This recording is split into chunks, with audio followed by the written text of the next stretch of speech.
Now here in studio, Governor, welcome back to Fox News Sunday for the first time here in Washington, D.C. In the belly of the beast. Thank you. Yes.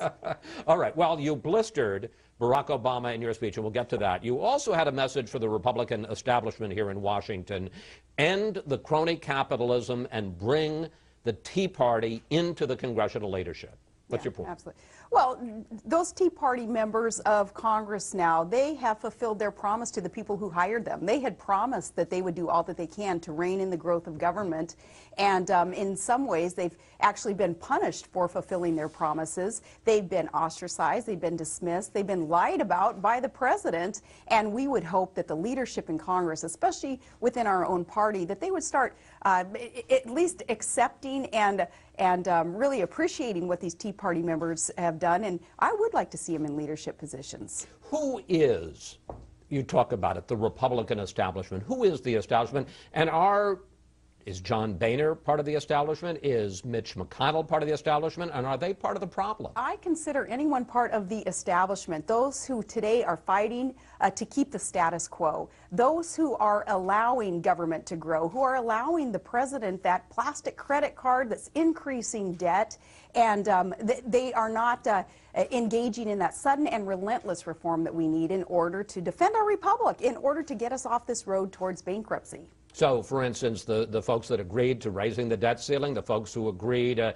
tie the government over with one of these continuing resolutions, they're part of the problem? And maybe not one specific vote that they have taken, say, to increase the debt ceiling, but that culmination of votes and support for bigger government. They are part of the problem, and much of that does have to do with an establishment that doesn't want to see a lot of change in Washington, D.C., in our federal centralized government, because they're doing just fine with the way that things are going. Even though the American people aren't doing just fine, they're hurting, and they do want to see a change. What do you think of what White House Chief of Staff Jack Lew just had to say about the birth control flap and specifically about the idea of a health care mandate? I was shocked at the spin in his message. He sounded like the press secretary. And I don't know why we're not arguing yet the whole basic premise of this mandate. Regardless of faith-filled Americans who are offended by this assault on their freedom of religion, and the basic premise of this is government, again, mandating to private employers and to insurance companies what they must provide. What gives government the right to tell us what we must consume, what we must purchase, what we must provide our employees? All right, but let's take a look at the overall picture, because you really were very critical of Obama yesterday in your keynote speech. The economy is improving.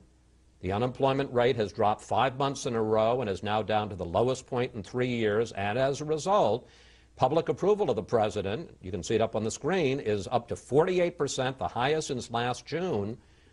Aren't things turning around, and doesn't he now have to be favored to win re-election?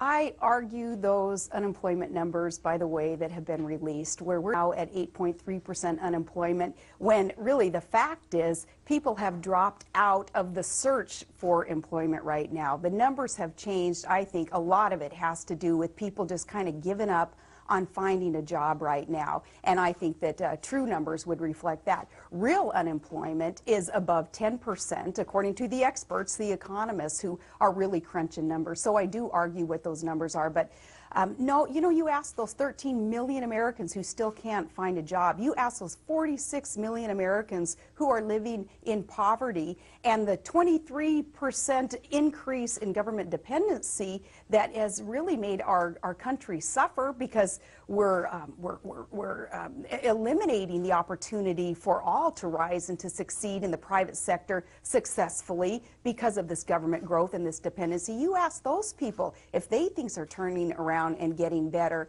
and I bet you will hear from the average everyday American who's not part of kind of the political bubble, but is really being impacted by poor policies and failed policies of our president. And they're going to tell you that no, this president and his failed policies should not be favored to win re-election and continue down the road 4 more years of what we've just seen. Let's turn to the Republican contest, the race for the nomination. What do you think of Mitt Romney?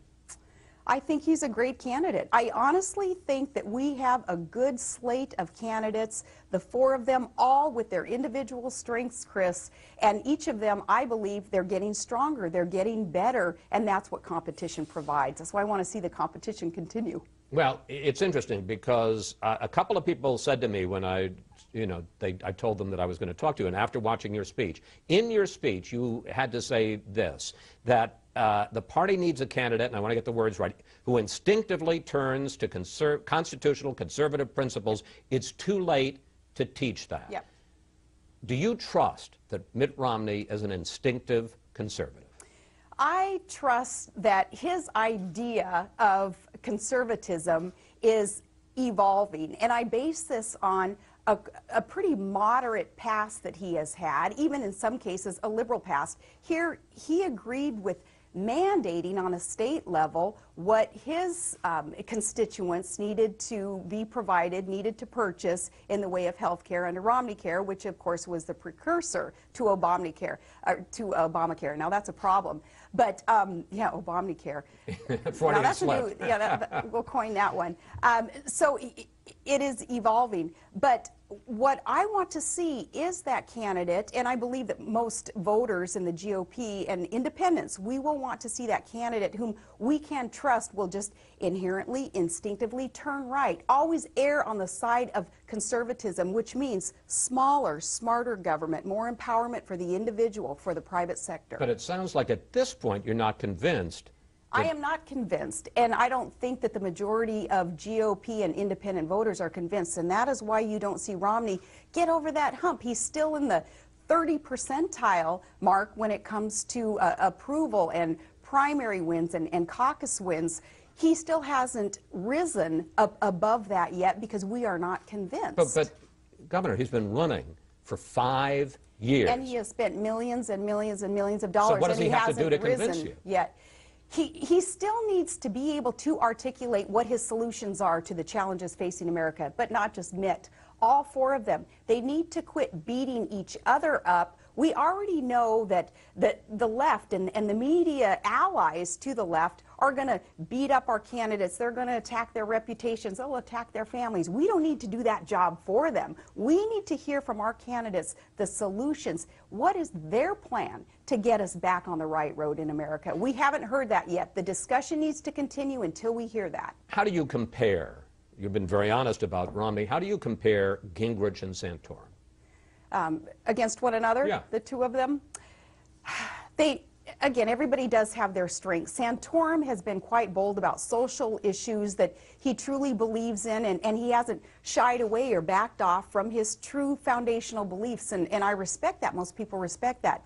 Newt has that historical perspective of how America was built, how we became so prosperous and safe and voluntarily generous, how we became an exceptional nation.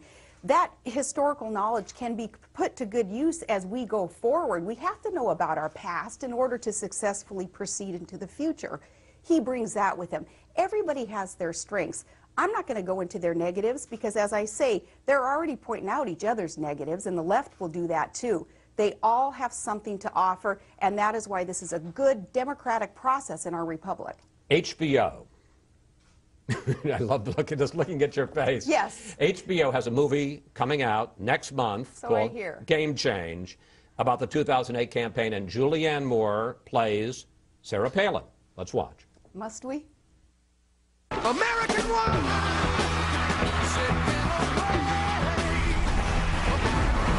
You know what they say the difference between a hockey mom and a pit bull? Lipstick. Does she do a good Sarah Palin? I think we're going to call that the Sarah Palin Employment Act, and you guys need to thank me for employing more people probably in their imitations of Sarah Palin than the president has put Americans to work. So it's a stimulus act. It is a stimulus act, yes, but oh, goodness gracious. You know, I'm really not too concerned, though, about an HBO movie based on a false narrative when there are so many other things that we need to be concerned about. I want to ask you one more question about this, because there is a more serious side, and I want to give you an opportunity to respond, because you're right. The movie echoes the book in pursuing this narrative that you went into a funk during the campaign leading up especially to the debate. And I want to just show you some clips because this is going to be out there. Take a look. It wasn't my my fault. I wasn't properly prepped. I miss my baby. I'm sleeping with my baby. She's on the verge of a complete nervous breakdown. You're telling me what to say, what to wear, how to talk. I am not your puppet. Millions of people are going to see that. Well, I'm Is there- sorry that millions of people are going to waste their time, and I'm sure that they have more productive and constructive Is there any things truth to do. that story? I was never in a funk. Thank God I have the right perspective on what really matters in life, Chris.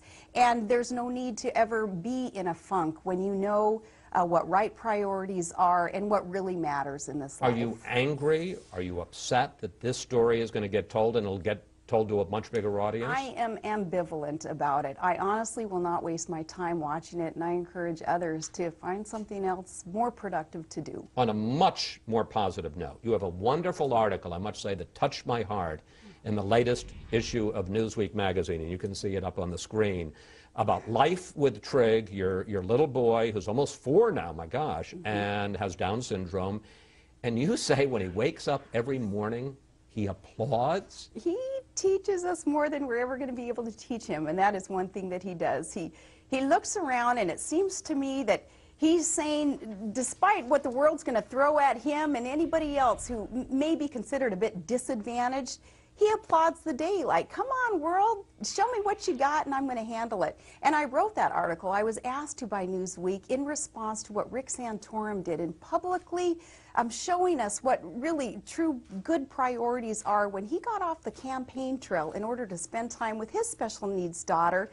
And I thought that was a beautiful gesture and a wonderful public testimony of putting family first that Rick did. You say you don't teach him, he teaches all of you. Oh, he teaches us. And that he is a blessing. He teaches us, and Chris, Todd and I and Trig's siblings, we went from quite a fearful time, not knowing what to expect, to this time in our life that couldn't be any better, when we see and touch and are surrounded by such love coming from this child that, again, keeps us grounded, keeps everything in perspective, and allows just kind of all the rest of the stuff on the periphery to just go away and not matter so much when we get to focus on this blessing. Governor Palin, thank you. Thank you. Thanks for coming in. It's good to have you inside the Beltway in the real America. In the real America. Well, happy Abraham Lincoln's birthday to you, and may we remember what he thought about Washington and how he wanted to change Washington into a voice for the people. Let us do that today. And we should say yesterday was your birthday, so happy birthday right back to you. Thank you. Appreciate it. Okay.